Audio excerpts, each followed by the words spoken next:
Welcome to Teaching My Cat to Read, the very serious book review podcast. I'm Eli. I'm Em. And I'm Lotti. And this week we are discussing everything about The Emperor's Soul by Brandon Sanderson.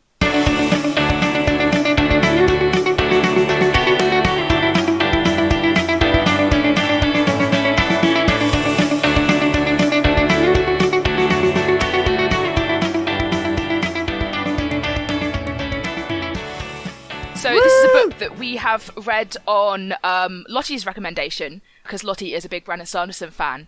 Massive fan. Yeah, tell us about his body of works. Okay, so I feel a terrible summary of this book would be stamp collecting but with magic and a side order of art fraud. We love a bit of art fraud. I feel that's a general summary of the book. So basically, yeah, Brandon Sanderson, for those of you who don't know, so a lot of people came into knowing his body of work because he finished off another large fantasy series, The Wheel of Time, back in, must have been, 2009 to 12, like many moons ago. Time's not real, we know this. And that was originally written by Robert Jordan, right? Yeah, so Robert Jordan passed away. And his wife said, okay, Brandon Sanderson was a big fan of the book, said, could you finish the books off? And he has a very different style of writing to Robert Jordan. It's, I say, a bit more chit-chatty. Robert Jordan is very descriptive. And so I was like, okay, I really liked his style of writing and I wanted to investigate some more of his books. Sort of original work of his rather than... Yeah, so some original work of his. So his entire body of work, or a lot of the books, not all of them, are set in something called the Cosmere, which is effectively a universe with many planets, and each planet is a different book series, and each planet has a different magic system, but they all fall under generally the same rules, and that is the rules of the physical, the cognitive, and the spiritual realm. And so each magic system has different attributes and different influences within each of those three realms on each different planet. And so this book in particular, The Emperor's Soul, is a really good way of getting into his work. It's a short story. You can read it very quickly.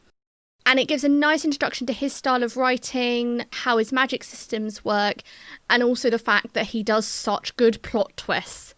Mm-hmm. They're so good. So yeah, that would be sort of my overarching introduction. How did you guys find it? I guess you haven't read any of his work before. It's interesting to me that you say plot twists because... I don't think I was ever, shocked by anything that happened in this story because it was all so well set up. Well, it was the good kind of twist. It was the good kind of twist where, the ending happened and you went, that's what all that was about previously, you know? It made perfect sense. And if you went back and read it again, you'd be like, yes, of Things course. came to fruition.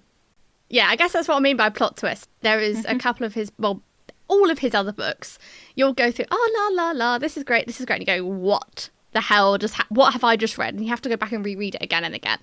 So yeah, I really like that. I mean, it was something that was interesting to me, reading it was kind of going, I don't know, I feel like sometimes you read a thing and you kind of know where it's going, right? From the start, you can kind of go, oh yeah, I know what the author's trying to say already. I know where I'm going with this. And I think for most of this, I was kind of sitting there going, I couldn't predict if Shai was going to Actually, here, pronunciation question in a second. How do we pronounce the main character's name?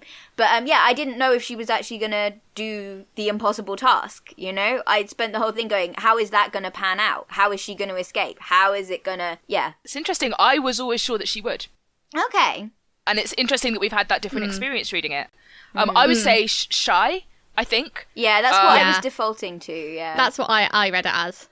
In the sort of, not foreword, the opposite to the book, sort of post word where he talks a little bit about having written this short story, I think he's mentioned that he thinks of Shai's people as being sort of loosely based on Korean culture, and then there's a mention in the book of a different people who he's sort of based off Chinese culture from various points in Chinese history.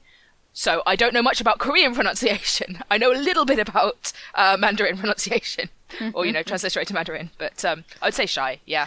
I think that's the thing with fantasy books is you'll end up, if you say listen to the audiobook of one series and the audiobook will describe it one way. And then, personally, I've been reading books and I've read in another of Brandon Sanderson's books, Way of Kings, just some of the main characters' names completely incorrectly. The letters all gone in a different order, and that's just how they're named now. That's it, done. End of. I mean, I had a really, really interesting experience with that with audiobooks and the kind of, not quite the subjectivity of pronunciation, but there's a book by Anne Leckie called The Raven Tower, which is narrated by a rock, a sentient rock who happens to be a god. I was thinking Dwayne The Rock Johnson, but here we are. different take on that. Yeah, no, Dwayne The Rock Johnson is a god now. We've decided. Now. Yeah, no, and it's narrated by a rock, and I read it, and I was reading it, I kind of defaulted to he or they for the rock, right? And then I had a friend So it's in first person, right? Yeah. So, I mean, it's narrated by the rock, so, like, they never give their own pronouns, really. They're kind of like, I'm a rock. What time? I don't have time for this nonsense. What's in your pants? Granite. But I had a friend who listened to it on audiobook, and the narrator was a woman. So when we had a conversation about it, she was talking about Strength and Patience of the Hills as using she pronouns, and I was using he and they fairly interchangeably. And it's just interesting how, like, audiobook decisions can, in cases like that, just, have an impact on, how you perceive these characters. Or it could be straight up wrong, like in Pokemon Stadium, where the announcer calls the Pokemon Raichu. It's clearly Raichu.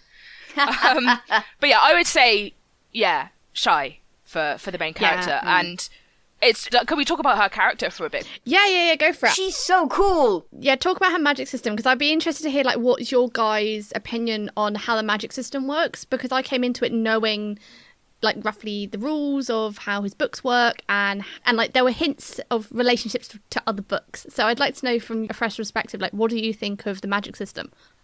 Well, this is something I was saying to Em earlier today. I think it's got a very Shinto vibe to it, in all of the things having like objects having a memory and a self-perception and almost a will, like a personhood, basically. And then the magic system in this book is being able to alter their history. Yeah. And the more aligned you are with that object's self-perception and the closer you are to its real history, the more likely it is to work. Yeah. The idea is also the sort of forbidden part of this magic is that you can do this with people too, and it only lasts about a day if you get it right, but it's basically just never, ever, ever done. And doing it on yourself is, like, the only way to do it, because you have to be so intimate with a person to know them well enough to get it to take. Yeah. Which plays into the, the main sort of, I don't know what you'd call it. It's not the inciting incident. The goal of Shai in the story is to recreate the soul of a comatose emperor so his empire won't collapse. Well, that's why his advisors would like her to do it. I think she's mostly doing it for the craft of it. Yeah. And because they'll kill her if she doesn't. Well, yeah, that too. So she's a criminal. She's been captured because she was betrayed by somebody who I gather is implied to be a character in the greater scope of the world.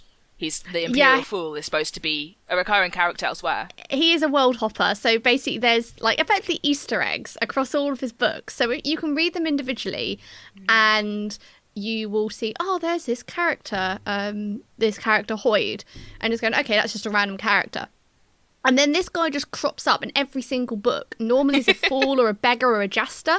And you can identify, so one of the nice things about Brandon Sanderson's magic system is you can identify something called investiture. So in this particular place on this world, the magic system that Shai is using is forgery and blood sealing. So she's basically forging a soul. And so instead of forging an object, which would be in the physical realm, she's forging an object in the spiritual realm, the soul. And so how magic is created on each different world. So basically there was this god, Andor Solium. No, that's probably not it. Somebody will comment that and say that's wrong. Basically there was this, like, godlike figure, and he shattered and he became lots of different shards. Each planet has a number of different shards. So on the world that this book is set on, there's 2 shards, Devotion and Dominion. And some of the shards can then be taken on by a human on those planets. And if they are, then they're called a vessel. And then they carry the power of that shard. And each shard has sort of a different draw to it. So Devotion and Dominion have particular aspects. And then those shards themselves can then shatter. And that creates lots of different magic systems. So that's why on this planet there's a number of different magic systems in different places, because the shattering of this shard created different magics in different places. like sort of biomes of different. Yeah. So we do see two different magics in this. So one that Shai uses called Forgery, which is sort of, you see in different contexts, as Lotti says, the physical and the spiritual, but you also see someone who's sort of initially presented as an antagonist, but sort of later becomes sort of more of just a dude who happened to be in the wrong place at the wrong time, using blood sealing, which you also mentioned. That's a kind of magic which is seen by Shai herself as being sort of forbidden and awful and makes her skin crawl. Yeah. It's vaguely necromancy. Yeah. Which is how the mainstream sees her magic. Yeah, so on this planet in particular, there's 6 different types of magic. In this book, 2 are mentioned. So, like we said, Forgery and blood sealing are the 2 that's mentioned.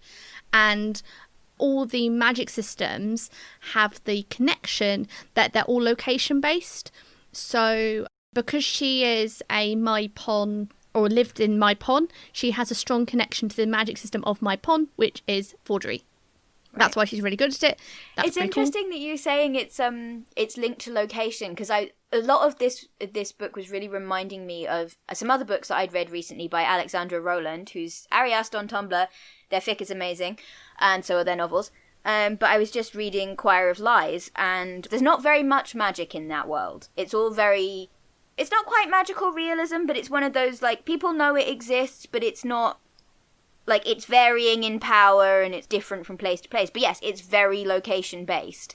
And a plot point hinges on the idea of, like, well, what happens if you move enough soil from one place to another? Oh, I like that. Can you bring the magic with you? I think both of you would really enjoy these books. Okay. What does location mean? Is it the physicality of the earth? Is it the people that live there? Is it, yeah. I mean, they say earth and water, I think, is repeated a lot. Okay. It's earth and water seems to be I was thinking of that bit at the end of Thor Ragnarok where it's like Asgard is wherever the Asgardians are. Yeah, that's a good point. So I think in this book it's a combination of both location and also where you were born. So, like, people, there's, like, sort of, I guess, a bloodline, and if you're a part of that bloodline, you have access to said power. We're back to bloodlines again. Back to bloodlines. In terms of Forgery, one of the things that happens is you can't deviate too far from an object's real or, previous history. No. Because it won't take. Part of the sort of big plot point is that you can forge people's souls to, for a temporary amount of time, alter some part of their history. And I'm assuming that you would not be able to alter where somebody was born. If it's such a fundamental part of what makes you, what gives you the powers that you have. And I mean, it's sort of the first part of your history. Yeah, that's true, actually. I don't think it's ever addressed if you can make somebody magical. Well, here's the thing. When I read in the book, not knowing that it was something that you could only do for a temporary amount of time, but like forging your own soul, rewriting your own history, my first thought as a trans person was, oh, that would be awesome for, changing your body if you wanted to. Yeah. And, it would still, in theory, work on a temporary basis. You just have to renew it every day, which is what ends up happening if somebody does want to have their soul forged permanently, is they just renew the stamp every day. Yeah. But the more I thought about it, the more I was like, I think that would be too big of a deviation from your history. Well, it depends. It has to be possible somewhere, doesn't it? In Yes. As it's described to take, it has to be possible for you to have travel to where that is a surgery or that's medicine that you can get, or that you developed androgen insensitivity syndrome in the womb, or something, some plausible. Because you wouldn't have that link to the past. Like, I think you have to have a strong enough link, but it's more... Well, Sanderson's explanation is because the human soul is constantly changing. And so it's like a cup is a cup, and it always will be a cup. And so its quote-unquote soul is a cup. It's not going to change to something else. But if you use it for a different purpose, then its soul could quote-unquote change. So, I don't know. Right, so if I cut up my dress and turn it into a shirt and a pair of trousers. Yeah, so for a period of time... Its soul changes. Yeah, so let's say you cut up a dress and the dress has quote-unquote a soul, and then you cut it off and made it a pair of trousers and a shirt. It's going to be very confused for a bit. Yeah, and you made a pair of trousers, and then you look at it and you say, that's a pair of trousers. It's not a dress anymore, it's a pair of trousers. Then, I think similar to the window, she changes. So basically during her capture, she does forgery on her prison cell to make it better for her. So one thing she does, she changes one of the windows. And instead of having this like shattered window, it becomes this beautiful stained glass window. But I think Gatona says, oh, there wasn't a stained glass window there before. And she's like, no, but the possibility is it could have been made into a stained glass window and it wanted to be something better. Oh, no, I remember what you're talking about. The exact situation is that there was a stained glass window there once. Yeah. It was shattered and a dirty pane of ill-fitting glass was put in its place. But the window... the soul of the window stayed there and remembered when it was made of beautiful stained glass instead of this dirty old pane. And so she just brought that back, essentially. Yeah. She's been looking at how to fix this window for ages. It's one of the last things she fixed because she hadn't noticed the tiny shard of colourful glass tucked in away in the corner. That kind of gave it the potential to... that told her that this is what happened. She realised, Also, I'd just like to say I really enjoy how so many of the rules for this are kind of established when she... So we first meet her, she's in a less fun cell than the cell we were just talking about, and she's trying to work out how to escape, and she's saying, well, look, obviously they know a little bit about how forgery works because they've made the cell out of all these different kinds of rock, and in order to forge every single one of these kinds of rock, I would have to know exactly what it is, where it was quarried, like... the history of those quarries, maybe? Yeah, exactly. I need to know enough about it to know the full history of each of these stones in order to... And I thought it was just a really neat way of explaining the magic system while having it be, like, both a character introduction and a story introduction.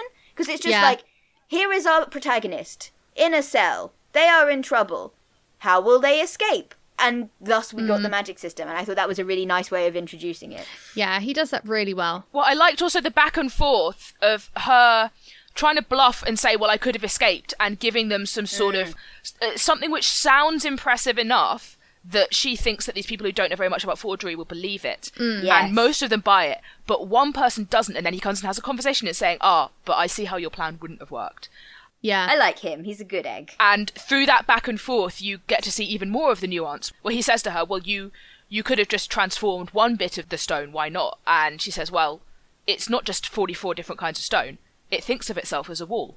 So I can't just forge one part of it. I have to forge the whole thing. Yeah. Because it thinks of itself as an entity. I enjoyed their conversations because I think that's another way that I think became very naturalistic because of the way Gautona is introduced to us. He's one of the Emperor's administrators. The only non-corrupt one we see. Yeah. We're introduced to him in a scene where he and his political rival, Frava, who is definitely corrupt, but also one of the other administrators, agree on something, which happens really rarely. And what they're agreeing on is trying to get Shai to forge the Emperor's soul after this attack on him. Yes, he's really interesting to me. I really enjoyed his character introduction because, like, he's apart. He's physically apart, he's mentally apart. Everybody else is having a completely different conversation in that, like, introductory scene. They're all freaking out about politics and the Emperor, and he is obsessed with Shai's art, or not art, as he thinks of it. He's like, why, this person is clearly so talented. Yeah, it's like wasted. Why on earth are they doing this petty crime shit? He wants to understand her. Yeah, and so that's established early. She's a really, really keen people reader. She has to be, and it comes up in a conversation later where she's talking about the best way to change your surroundings is to observe the people who are enforcing your surroundings. Yeah.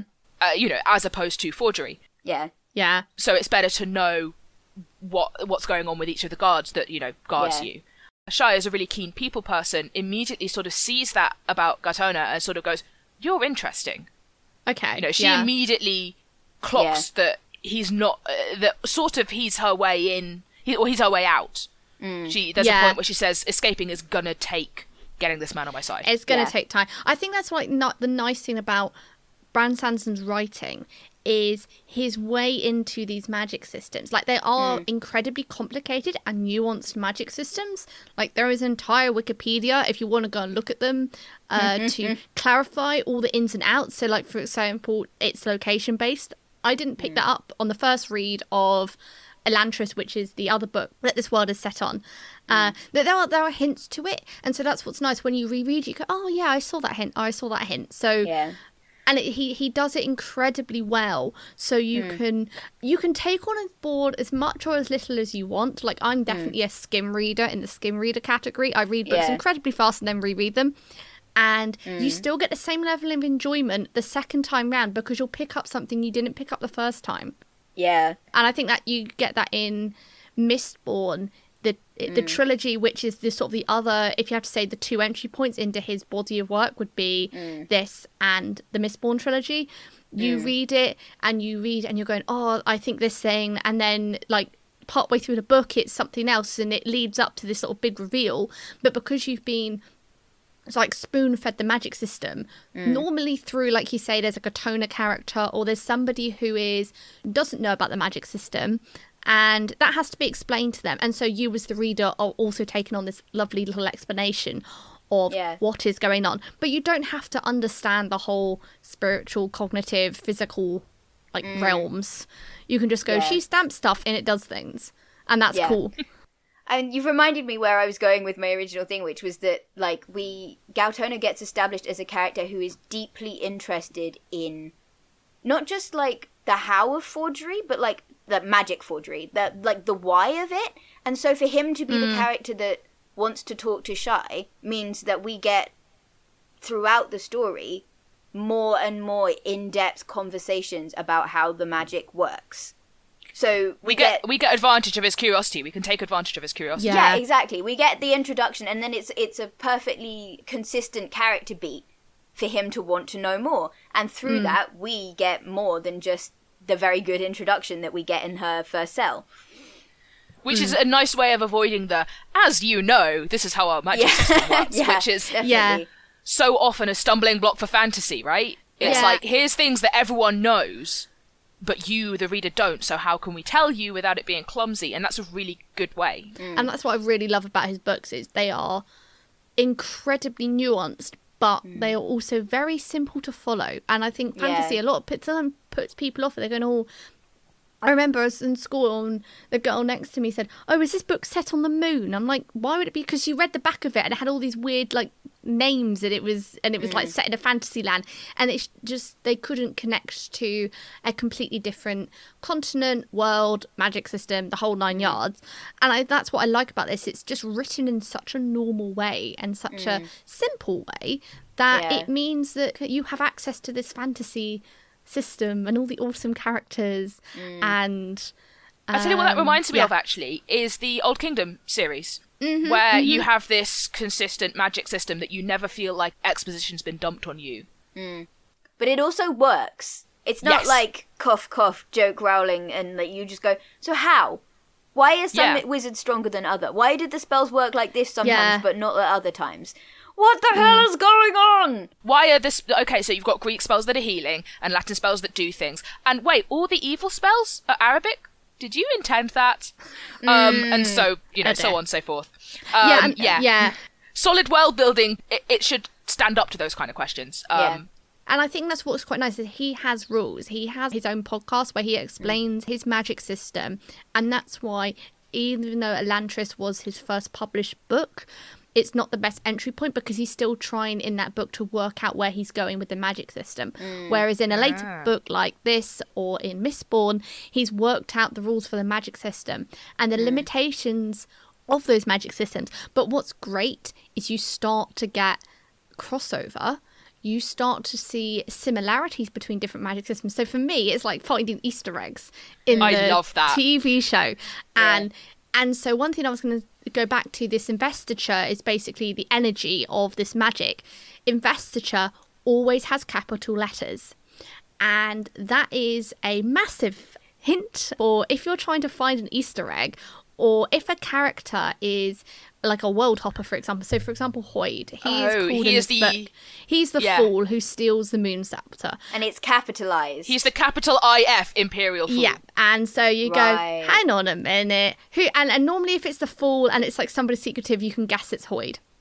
It's really funny because describing somebody as just the fool to me immediately says they're the fool from what are they called? Robin Hobb. I don't really know what the short name for the universe is. You know. I don't know. I haven't read Robin Hobb. There's so many of them. She did a bunch of trilogies, and it's like there's one about like magic ships that I never read.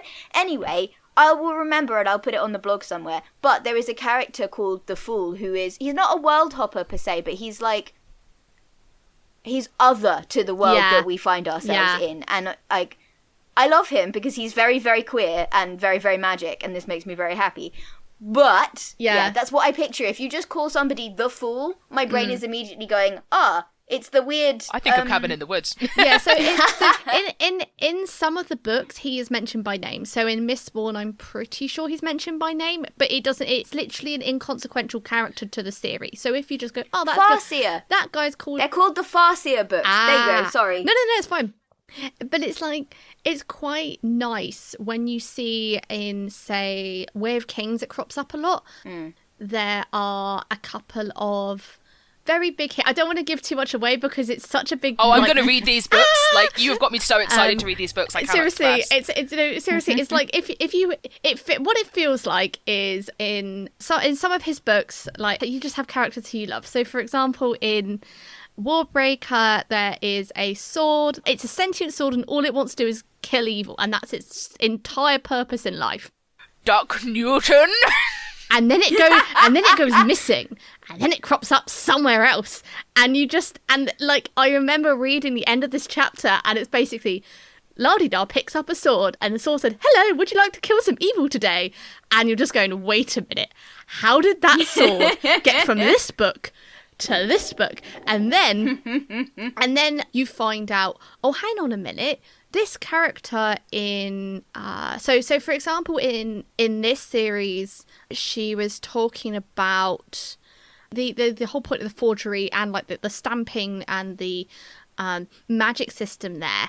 But I think in the book there is something mentioned about a pool of energy. There's a one-off sentence of pool of energy, and I'm pretty sure it's got a capital letter on it. And nobody knows what that is unless you... But if you've read Elantris, you might know what it is. Oh, well, no, it's not even if you've read Elantris. It's just in the grand scope of the series, that is a reference to basically a magic pond that if you go through, you hop out somewhere else. Oh, so the basis of the world hopping. Exactly. So it's basically that sounds very. What was the first book in Narnia? Oh, The Magician's Nephew. Yeah. Yes, it's sort of like that, but not really. But yeah, it's. Well, there's not a lion that's secretly Jesus. No, there is no secret lion Jesus, I must say. But yeah, so you kind of have these like little references, which, as someone who loves just little Easter eggs. It's great. That is so my jam. And then I'm basically just excited for you guys just to read all the other books. It's worth saying explicitly that, like, so Lotti has recommended this book to us and we were like, awesome, yeah, let's read it. And I think mine and M's reaction was immediately like, oh my god, that was amazing. I want to go read everything else this guy's written.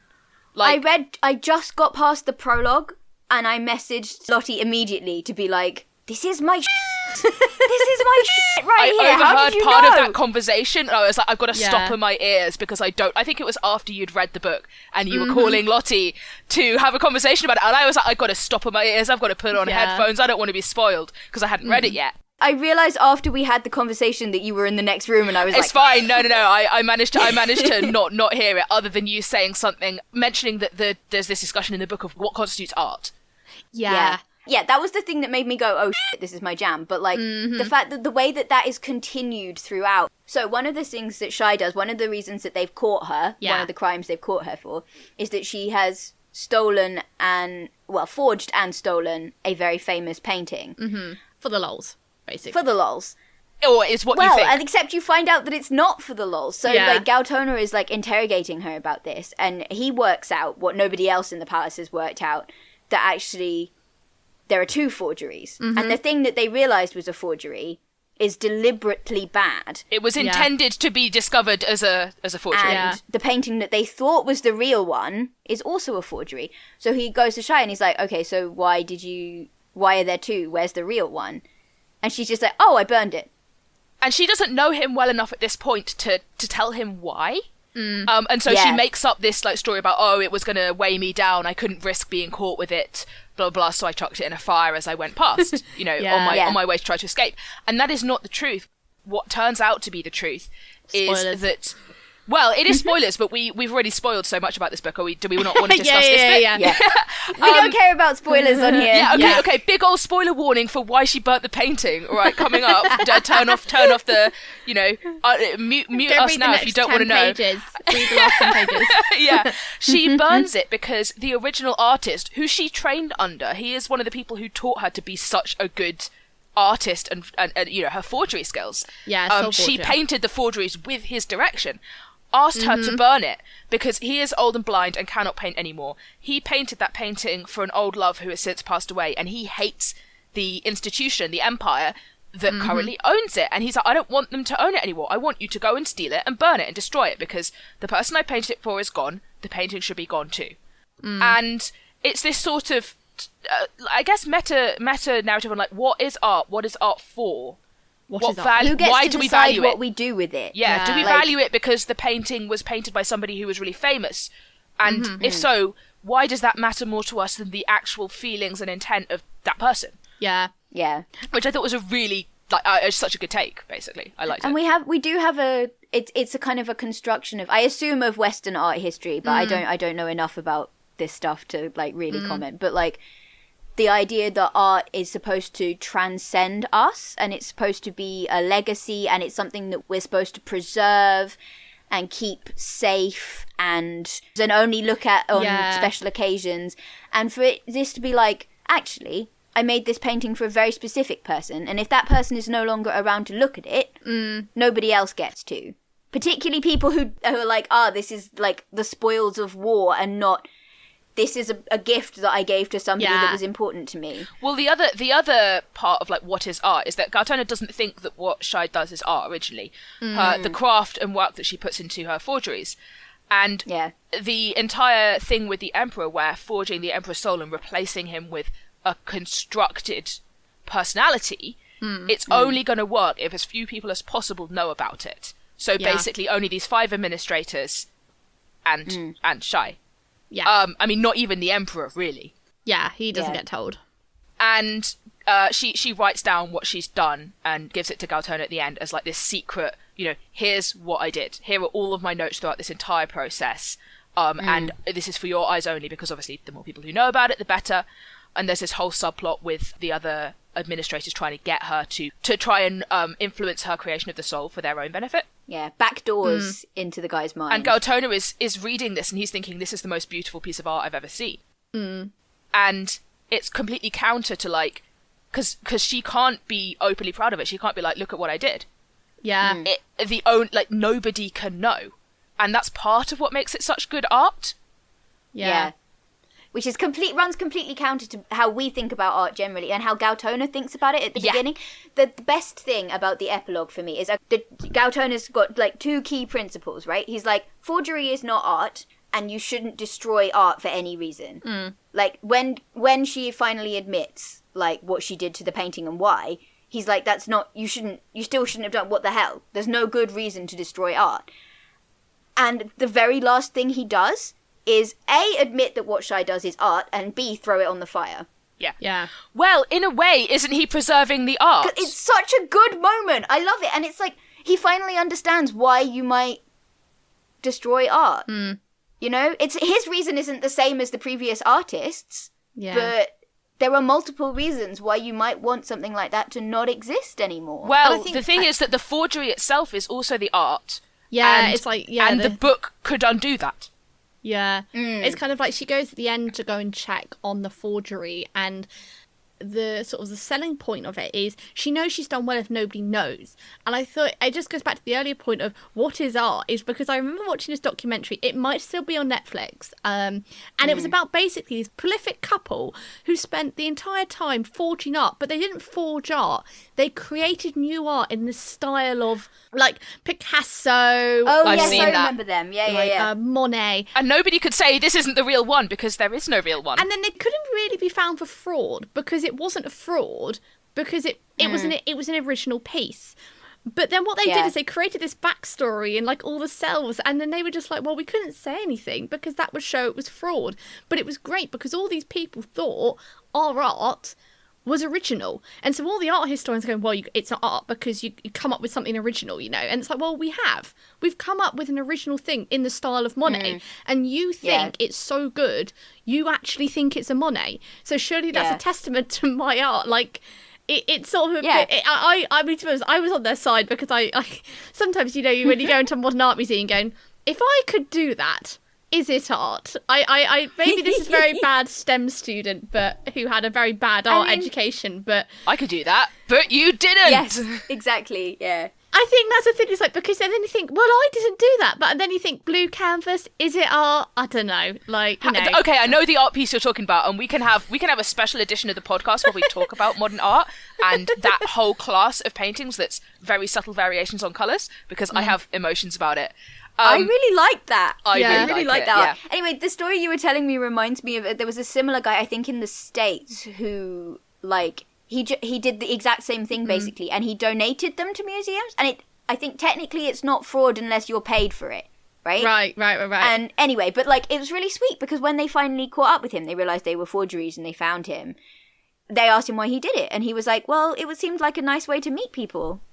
Yeah. That's adorable. Like, he made friends doing it, you know? And he it's was also- a museum beneficiary. He met people. He got friendly with the curators. He was like, it was just a nice way to get out of the house and make friends. And I was just like, that's adorable. I want to talk about Shai's essence marks, her forging her own soul. Oh, yes, let's go, do that. go, yes. How did I forget about those? The vehicle for this forgery are these soul stamps, which you can make out of anything, but there's a particular kind of stone that's typically favoured because it's very easy to carve and can be fired, essentially, to make it basically indestructible. And she has made these 5 essence marks, which are stamps for forging her soul, and they each took her, like, years to make. And they change parts of her history, because that's what forgery does. And there's one which is really interesting, which, like, you kind of get a hint from the very beginning, where it's like there's the last mark, which is one that she rewrites her history so that she never became a forger, and she's written into this stamp the belief that she has to keep stamping herself every day, otherwise she'll, like, die or something. It's for her to completely overwrite her entire personality and make it permanent. I just thought that's such a huge thing to think about. I don't know about you guys, but I do frequently have the sort of, like, not even, like, regretful, but just, you know, what if my life had been completely different? What if I'd gone to a different university? What if I, you know, something completely, what if I'd chosen a different career? All of these kind of things. And the ways that your life is made up of perhaps chance encounters or... Small events, Yeah, and the way that history builds a person. Yeah, I like that she says she's going to work Gautona into that. That made me really happy. Yeah. But yeah, this actually reminds me of a thing I wanted to talk about that's, like, I guess it's to do with more the structure of Shai's con than the structure of Shai's magic. But it was but it plays into the narrative structure as well, and I mean, how much are the two the same? Well, yeah, exactly. But there's something that gets established in the very first scene that we have with Shai and the arbiters. Is that what they're called? We've been calling them the administrators, I think, right? But they might be arbiters. Arbiters? Administrators. The nasty, corrupt politicians. Them. Corrupt politician peeps. Yeah. The first conversation that Shai has with them is when they're essentially trying to recruit her to forge the Emperor's soul. And she's conning them repeatedly throughout that conversation. But we, as the audience, don't find out until it's succeeded.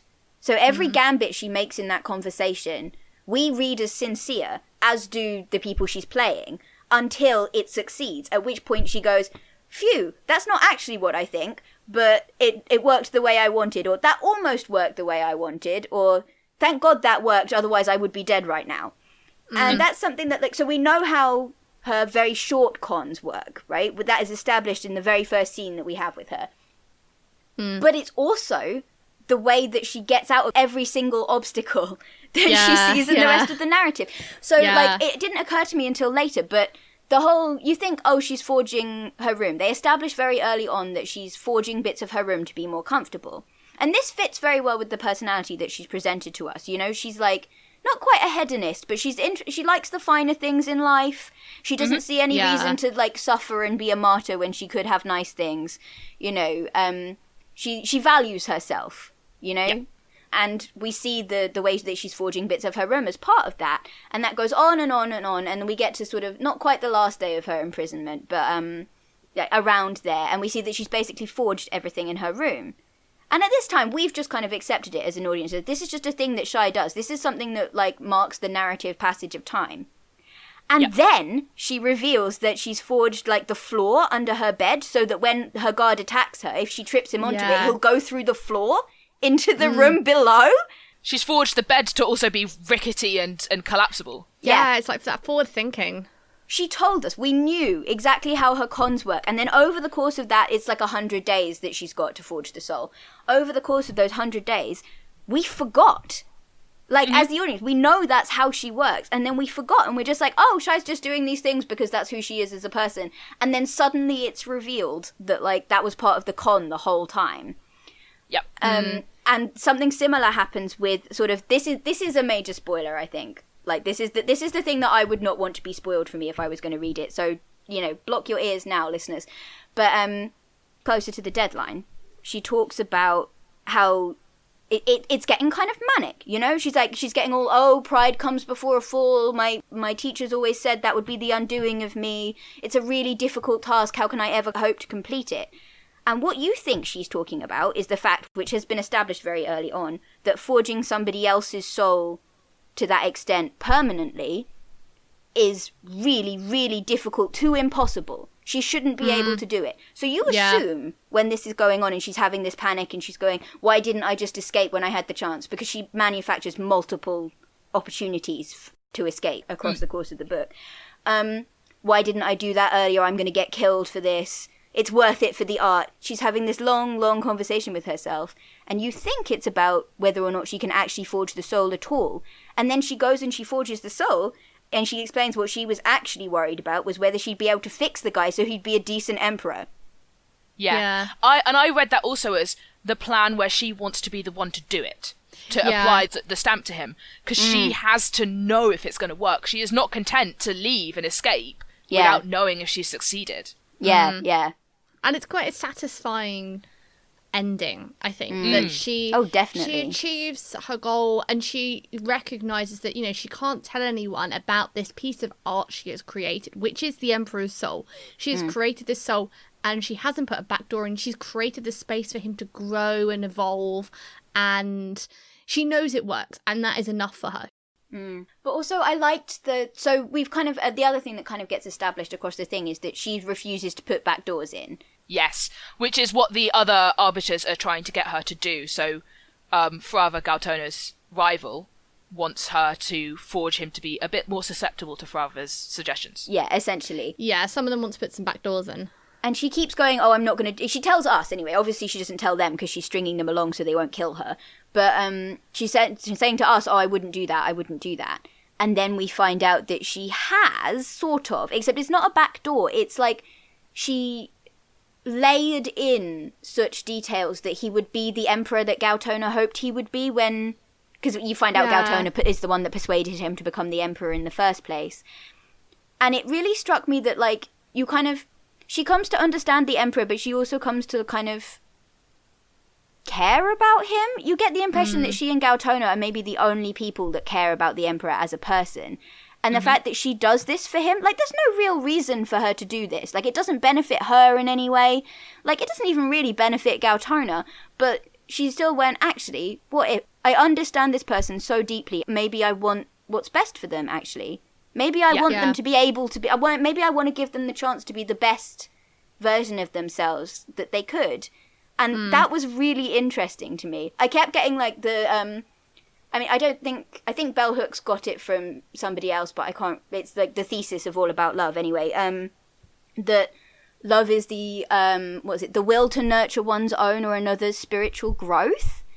And that was the quote that I just kept coming back to, thinking about the changes that she'd made to the soul. It was the will to nurture this, a stranger to her at the beginning of the 100 days. Somebody that she doesn't have the least reason to care about. But by the end of trying to understand him that deeply has brought about this change where she's like, you know what, actually, I want to give you this. I want to give you this chance to be this person that you wanted to be. You know? And it's a risk to the art, because it's a change. Yeah.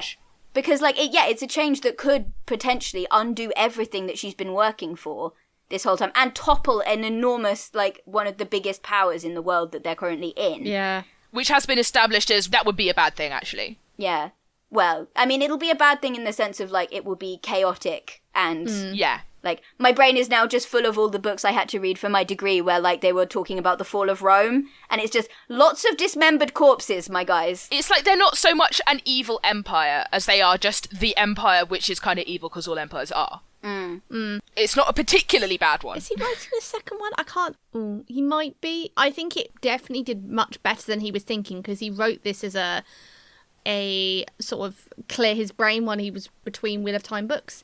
So I think he might be writing another one. God, if this is what he can write as just like, oh, I had writer's block for something else. A warm-up sketch. And this is a palate cleanser for him, and it's so well constructed. Ugh! This is a palate cleanser, and I'm going to die of jealousy. I'm going to die of writerly jealousy right here, right now. On which note, I think we should probably get on to the review of the book by Gothmog, and also the dog I'm dog sitting, the Huxmeister Central. So Huxley, who is named after a writer. Yeah. He is. He is. He's currently having the snooze. So I think he'd rate it quite highly because there's crime, and he tried to dig a hole today. So he's a puppy. I'll give him that. But he is a dog and in a he's hole. digging a hole. he tried to dig a hole, and he the other day did bark at a tree stump. So it was a very scary looking tree stump. Tree stumps are very scary. Tree stumps are a serious threat to our national security. I can't believe you didn't take him seriously. Yeah. So anyway, I think he would rate this 9 out of 10. I mean, I just love this book, so I think Gothmog would also rate it quite highly. I feel like dogs have inflated ratings compared to cats anyway, because dogs think that everything is like the greatest ever, and you have to work real hard to impress a cat. I've got to say, there is sufficient crime in this, and I think Shai is sufficiently like a cat. Yeah. That the only thing that's stopping this from being a perfect 10 is the fact that there aren't any cats in it. There aren't any literal cats, yeah. Yeah. I would say, honestly, like maybe a 9.5 from Gothmog. Yeah. And that's also reflecting the fact that like both Em and I like absolutely love this. Yeah. Which, yeah. Gothmog totally follows our lead on which books are good. Definitely. Right? That's definitely a thing. She has to. We control what she reads. I really am so happy you guys liked it. Like, it just makes my soul so happy, because normally I'm the nerd who's just reading like a fancy book that's 1,000 pages long, and everyone's looking at me like, what the hell is that? I mean, you're speaking to a gigantic Tolkien nerd. I have read the Silmarillion multiple times. On which note, what else have you been reading this week? Oh, I've just caught sight of it across my bookshelf. I was reading The Gods of Jade and Shadow by, Sylvia, and I get the double-barreled surname the wrong way around. Moreno Garcia, I want to say. I will put it on the blog, which is basically about the dangers of releasing the skeleton of a Mayan god from the box at the bottom of your grandfather's bed. Well, that sounds like a pretty good plot. I don't have that on my 2020 bingo card. Very perilous, but may also result in you getting everything you ever wanted. Discuss. Heartily recommend. I think I would take that deal right about now. Yeah, that's fair. But yeah, it was really interesting. It's really well written. I enjoyed the characters a lot. I don't know anything about 20s Mexico. It's set in 20s Mexico, so that was a whole new thing for me. I didn't know very much about Mayan mythology, so that's also a new thing. Yeah, it was very, very readable. I enjoyed it immensely. I've been picking away at God in Search of Man, because it's been Jewish High Holy Days recently at the time of recording. And, I love it, but it's slow going because every other sentence Heschel writes something that's just transcendental, and I have to sit and think about it for 5 minutes. So yeah, that's what I've been reading.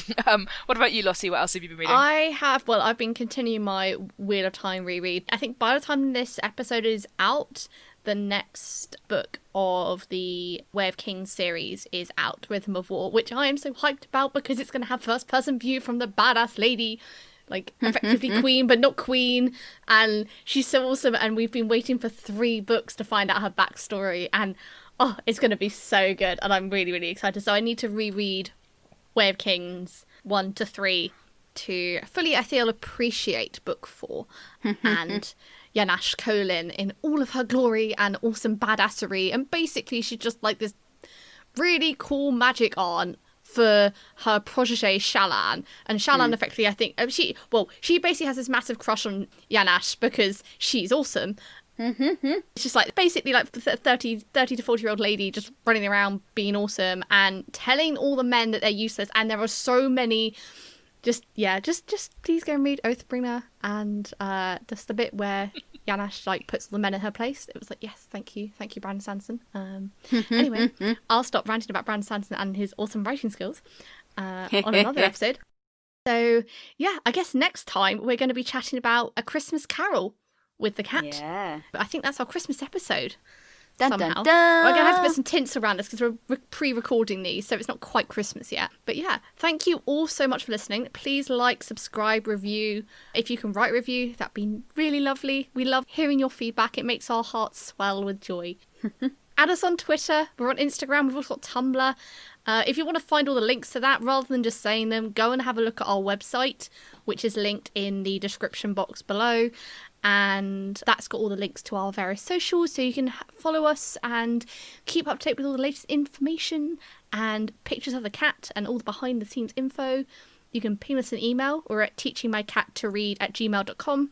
Just put hello there in the subject so we know you're not spam. That'll be great. But yeah, say hello, send us a message, and recommend us some books to read. Big virtual hugs, and we'll see you next time. Bye! Bye! Bye.